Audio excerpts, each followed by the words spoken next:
আসসালামু আলাইকুম, মায়া Bangla BD YouTube চ্যানেলের পক্ষ থেকে সকলকে অভিনন্দন। আশা করি সকলে ভালো আছেন। তো আজকে আপনাদের মাঝে আবার চলে আসলাম আরেকটি নতুন ভিডিও নিয়ে।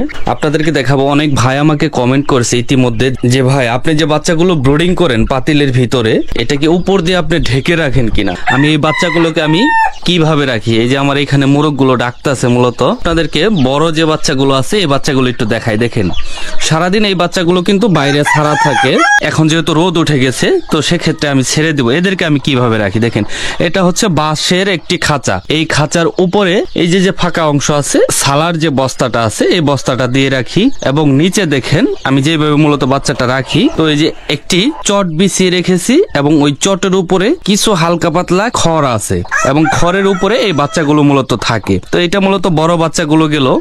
তো এইখানে যদি আমি একটু দেখাই, যে বাচ্চাগুলো মূলত আমি ব্রোডিং করি, এই যে দেখেন এটার উপরের অংশে এই যে পাটের যে চটটা আমি বিছিয়ে রাখি, এটা উপরে এইভাবে দিয়ে রাখছি। তো অনেকে বলে যে উপরের অংশটা কি আপনি ঢেকে রাখেন কিনা। না, এটা মূলত পাতিলের ভিতরে মুরগি এবং বাচ্চাটা দেখা যাচ্ছে। তো দেখুন আমি যদি একটু খুলে যদি একটু দেখাই আপনাদের, দেখেন উপরের অংশ কিন্তু এইভাবে ফাঁকা থাকে, এই যে দেখেন এই যে ফাঁকা থাকে উপরের অংশ। তো এটা মূলত এইভাবে দিয়ে রেখেছি যাতে কোনো প্রকার কোনো প্রাণী যাতে আক্রমণ না করতে পারে। তো যার কারণে মূলত এই খাঁচাটা উপরে এইভাবে দেওয়া, এবং উপরের যে ফাঁকা অংশ এদিক দিয়ে যদি বাচ্চাটা যদি বের হয়ে যায় তো সেক্ষেত্রে এটাই যে এইভাবে দিয়ে রেখেছি, কিন্তু অক্সিজেন কিন্তু চলাচল করতেছে। এইভাবে যদি আপনারা যদি মুরগির বাচ্চা ব্রোডিং করেন তাহলে কিন্তু আপনাদের বাচ্চাগুলো সুস্থ থাকবে। এবং দেখেন এখন যেহেতু রোদ উঠে গেছে, তো এই টাইমে এই যে দেখেন এই যে মা মুরগিটা কিন্তু অলরেডি বের হয়ে গেছে। আর এই যে আপনারা এই যে বাচ্চাগুলো দেখতে পাচ্ছেন, এই বাচ্চাগুলোকে এখন আমি রোদ্রে রাখবো। এখন যেহেতু রোদ উঠে গেছে তো যার কারণে মূলত আমি বাচ্চাগুলো এখন বের করেছি। তো আমাদের বাড়ির পাশে এখানে রোদ আসে, মূলত এই রোদ্রে বাচ্চাগুলো রাখবো। বাচ্চাগুলো দেখেন কতটা বড় হয়ে গেছে, তাদের এই যে পালকটা হয়ে গেছে, এই যে আপনারা দেখতে পাচ্ছেন এই যে বাচ্চার কিন্তু পাখা হয়ে গেছে। এইখানে যেহেতু যতই রোদ উঠুক তারপরেও তো মাটি, যার কারণে মূলত ঠান্ডা থাকে। তো এই মাটির উপরে এই যে পাটের চট, আমি রেগুলার একটি করে পাটের চট এখানে বিছাই, তারপরে কিন্তু বাচ্চাগুলো রাখি।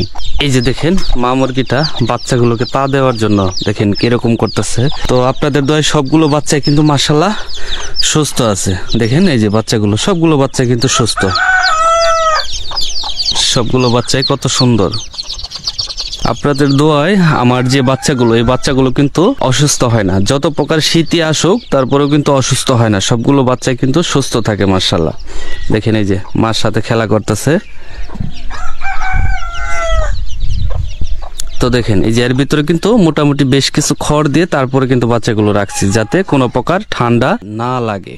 তো আজকের এই ভিডিওটি মূলত করার কারণ হচ্ছে, ইতিমধ্যে অনেক ভাই আমাকে কমেন্ট করেছে যে ভাই আপনি যে পাতিলের ভিতরে বাচ্চাগুলো ব্রোডিং করেন এই শীতের সময়ে, তো পাতিলের উপরের অংশকে আপনি ঢেকে রাখেন কিনা। যার কারণে মূলত আজকের এই ভিডিওটি করা। আপনারা চাইলে কিন্তু শীতের দিনে আপনারা এইভাবে ব্রোডিং গুলো আপনারা করতে পারেন।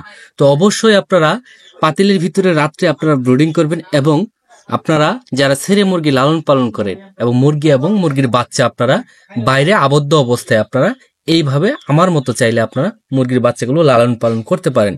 তো দেখেন মুরগির বাচ্চাকে সুস্থ রাখতে চাইলে মুরগির বাসস্থানটা ভালোভাবে করতে হবে, মুরগির খাবার এই দিকে আপনাদের খেয়াল রাখতে হবে। অবশ্যই বাইরের যে আবহাওয়াটা এর উপরে আপনাদের খেয়াল রাখতে হবে, কখন গরম কখন শীত, তো সেই অনুযায়ী আপনাদের এই মুরগির উপরে আপনাদের ট্রিটমেন্টটা প্রয়োগ করতে হবে। তো আজকের এই ভিডিওটি মূলত এখানে শেষ করছি, এবং যাদের খামার বিষয়ে তথ্য জানার দরকার অবশ্যই আপনারা কমেন্টের মাধ্যমে জানাবেন, এবং স্ক্রিনে দেওয়া নম্বরে আপনারা সরাসরি কল করে থাকবেন। তো আজকের এই ভিডিওটি মূলত এখানে শেষ করছি। আশা করি সকলে ভালো থাকবেন, সুস্থ থাকবেন। সকলের প্রতি আমার সালাম, আসসালামু আলাইকুম।